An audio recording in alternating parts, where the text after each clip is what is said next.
মসজিদের ইমাম, মসজিদের মুয়াজ্জিন মসজিদের সমস্ত টাইলসের চাইতেও দামি। মসজিদ টাইলস না হলেও চলতো, কিন্তু মুয়াজ্জিন থাকা দরকার ছিল। মসজিদে SS5 এর গেট না লাগাইলেও চলতো, মসজিদে উপযুক্ত ইমাম থাকা দরকার ছিল।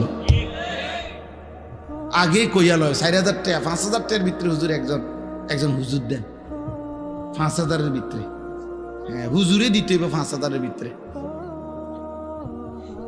আমি অনেকের জিজ্ঞাসা করছি যে চাচা 5,000 টাকাটা কি দিন ধরছেন না শরীরের ওজনে ধরছেন না কি হিসেবে, মানে হুজুর মিলাইছেন কেমনে, যে ডেইলি 300 কইরা না 200 কইরা না কেমনে মিলাইলেন 5,000?